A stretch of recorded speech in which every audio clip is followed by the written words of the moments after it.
Hello दोस्तों, कैसे हो आप सभी। उम्मीद करता हूँ बहुत अच्छे होंगे और अपनी तरीके को बहुत अच्छी तरीके से कर रहे होंगे। दोस्तों, एसएससी जीडी के एग्जाम में अब आज से देखें तो लगभग 11 से 12 दिन का समय बचा है। 27 अप्रैल से एग्जाम शुरू होने वाला है।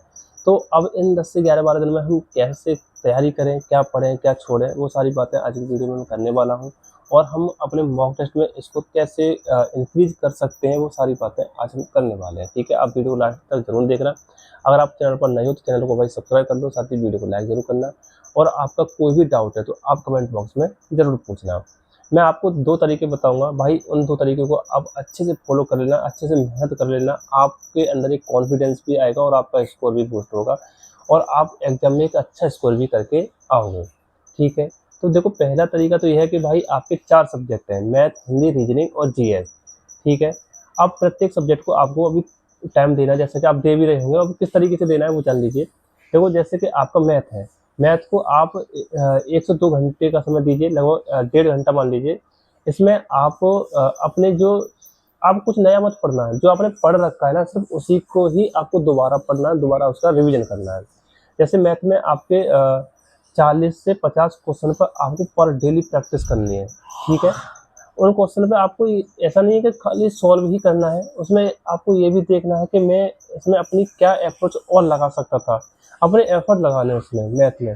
ठीक है, आप देखना कि मैं कितने तरीके से क्वेश्चन को सॉल्व कर सकता हूँ, मैं इसे ऑप्शनली कैसे सॉल्व कर सकता हूँ, मैं इसमें अपना जो मैंने ट्रिक सीखी है, मैंने जो भी मैंने कॉन्सेप्ट सीखे हैं उसे मैं कितनी जल्दी इसमें फिट कर पा रहा हूँ इस क्वेश्चन में। तो ये सारी चीज़ें आपको देखनी है। 40 से 50 क्वेश्चन आप करेंगे तो 1 से 1.5-2 घंटे में, मतलब ये है कि जितने क्वेश्चन आपके बन जाए उतने आपको करने हैं।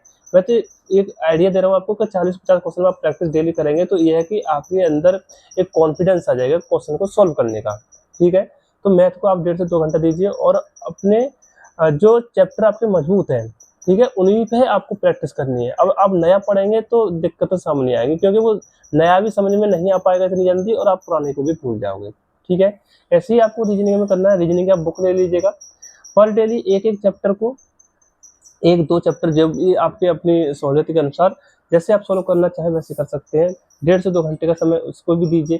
भाई समय आपको देना पड़ेगा, आप ये मत करना कि रीजनिंग को हम 1.5-2 घंटा समय देना पड़ेगा, क्योंकि आपको एक अच्छे नंबर लाने हैं। रीजनिंग एक स्कोरिंग सब्जेक्ट है, अगर आप इसमें 2 क्वेश्चन भी कम करके आते हैं तो भाई आप सिलेक्शन से चूक जाओगे, ये बात जान लीजिएगा। ठीक है, पर डेली आपको 2 चैप्टर ले लेना है, या फिर आप 40 से 50 क्वेश्चन रीजनिंग में भी सॉल्व कर सकते हैं पर डेली। ठीक है, ऐसा ही आपको करना है। जीएस में आप जो है स्टैटिक जीके पे ज़्यादा फोकस रखना है, क्योंकि स्टैटिक जीके का जो पार्ट है वो लगभग आपके 8 से 9-10 क्वेश्चन पूछे जाते हैं इसमें स्टैटिक जीके के। ठीक है, और करंट के आपके 2 से 3 क्वेश्चन करंट अफेयर्स के पूछे जाएंगे, बाकी आपके जो सिलेबस है उससे क्वेश्चन पूछे जाते हैं। ठीक है, स्टैटिक जीके पर आपको ज़्यादा फोकस रखना है और बुक से लगभग 1.5 से 2 घंटे का समय भाई इसमें भी देना है आपको। ठीक है, जीएस में, जीएस का काम है सिर्फ आपको याद करने का। ठीक, ऐसे ही आपको हिंदी में जो हिंदी में तो वैसे बहुत ज़्यादा कुछ है नहीं एसएससी जीडी की में, क्योंकि वो बेसिक हिंदी है जो कि आप रोजाना बोल चाल करते हैं। जैसे एरर वगैरह हो गए, आपके पर्यायवाची विलोम शब्द ये है। पर्यायवाची विलोम से तो लोग मुहावरे भाई इन्हें याद करते रहना। अगर आप ये सोच के बैठे कि मेरा तो जो है कि अच्छा स्कोर हो जाता है हिंदी में और मुझे याद करने की आवश्यकता नहीं है, तो ऐसा नहीं करना है, वो आपको याद करने पड़ेंगे। ठीक है, अब बात आती है मॉक टेस्ट। सबसे अहम जो हिस्सा है, सबसे इम्पोर्टेंट जो हिस्सा है वो है मॉक टेस्ट। पर डेली आपको एक मॉक टेस्ट लगाना है, पर डेली लगाना है एक मॉक टेस्ट। जब 1 घंटे का मॉक टेस्ट है और फिर उसके बाद में आपको लगभग 2 घंटे उसका एनालिसिस करना है, तभी आप एक अच्छा स्कोर कर सकते हैं। अगर आप मॉक टेस्ट दे करके एनालिसिस नहीं कर रहे हैं तो भाई मॉक टेस्ट देने का फिर आपका कोई फायदा नहीं है। ठीक है, अब एनालिसिस कैसे करना है वो जान लीजिए।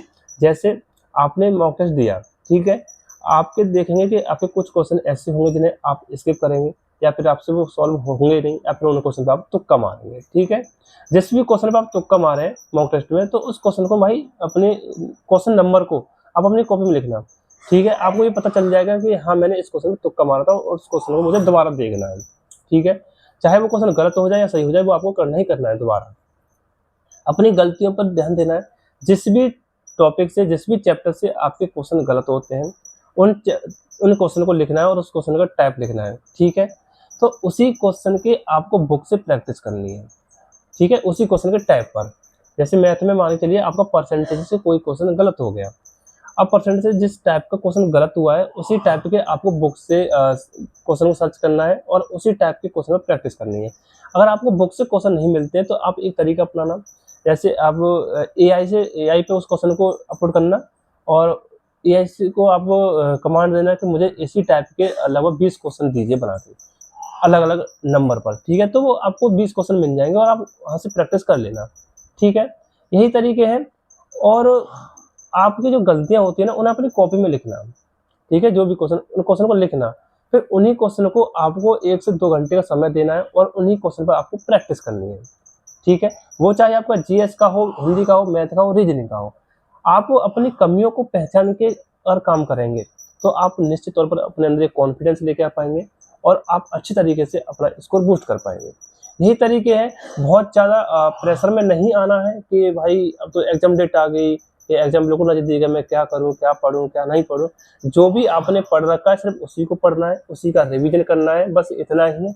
बहुत ज़्यादा नया पढ़ने की कोशिश मत करना, बिल्कुल भी मत पढ़ना नया, क्योंकि जब आपने 1 साल से नहीं पढ़ पाए उसे, अब आप 10 दिन में पढ़ के भाई नहीं कर पाएंगे। आप जो भी आपने पढ़ रखा है ना उसे भी आप थोड़े बहुत भूल जाएंगे।